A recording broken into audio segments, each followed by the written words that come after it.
What's going on, everybody? It's GameUnboxingReviews here, and welcome back to another LEGO DC SuperVillains news update. So in today's video, we're going to be taking a look at some of the new pieces in the character customizer, because they confirm quite a few specific new characters that will be in the game. So without further ado, let's get to it. Alright, so first up here, of course, you can see the helmet of a Parademon. Now, we know that Darkseid plays a key role in the story of LEGO DC SuperVillains, so it definitely makes perfect sense for his minions to also be part of this game. Next up, it's pretty obvious that this piece, of course, belongs to Alfred Pennyworth, Bruce Wayne's loyal father figure and butler. Now, Alfred was a playable character in LEGO Batman 1, LEGO Batman 2 DC Superheroes, and LEGO Batman 3 Beyond Gotham. So it'll be interesting to see if he's also playable in LEGO DC SuperVillains. Up next, we have the hair of Perry White, who is of course the editor of the Daily Planet, where Clark Kent works in the comics. And as far as I'm aware, the only time I can think of where Perry White has actually appeared in a LEGO video game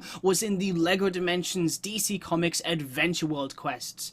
Now then, it is worth mentioning that Stephen Sharples, who is of course the game designer on LEGO DC SuperVillains, has said that they included parts of characters that feature in the main game and cutscenes, but aren't actually playable from the character grid. So this allows you to make characters from DC Comics that may not exactly be playable, but you can at least build them using the customizer. So I think Alfred and Perry could definitely fall into that category. So this next piece obviously belongs to the Aquaman villain known as Black Manta, a character that I've always loved and really enjoyed playing as in the previous LEGO Batman games. So with this game putting the focus on the villains this time around, hopefully that means that Black Manta will have lots of cool and interesting new abilities that we can use in this game. Now this next character is Captain Cold, who is of course the enemy of the Flash and leader of the Rogues. We can see here that he's wearing his hood, he's got his goggles, and he's also wielding his famous cold gun. Now, don't get me wrong, I love the classic version of Captain Cold,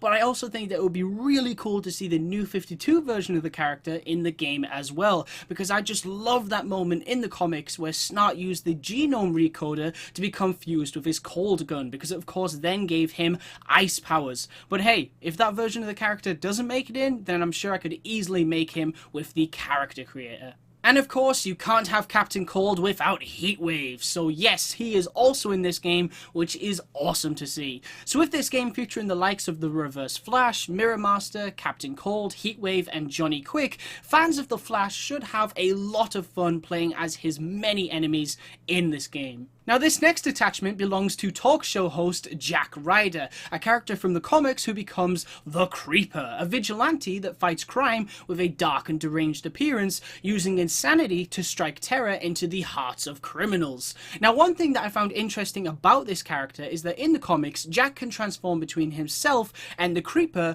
virtually instantaneously at any time. And you guys know how much I love transforming characters in these LEGO games, so it would be really cool if we can actually transform between Jack and the Creeper in this game. Up next, we have the target reticle of Enchantress, and again, just to throw another transforming character idea out there, it would be really cool if we could play as June Moon, hold down triangle, and actually transform into Enchantress. Now that would be amazing. Now this next attachment is very exciting because it belongs to none other than Aqualad, who is of course the son of Black Manta and features heavily in Young Justice. Hopefully we'll also see some of the other characters from that show as well, like Kid Flash, Artemis, Superboy, and Miss Martian, because they would all be great additions to this game. And last but most certainly not least, the final thing we need to talk about is of course this target reticle, because it obviously confirms that Deathstorm is in the game, which is extremely exciting news. Now if you don't know who Deathstorm is, he's basically an Earth 3 version of Firestorm,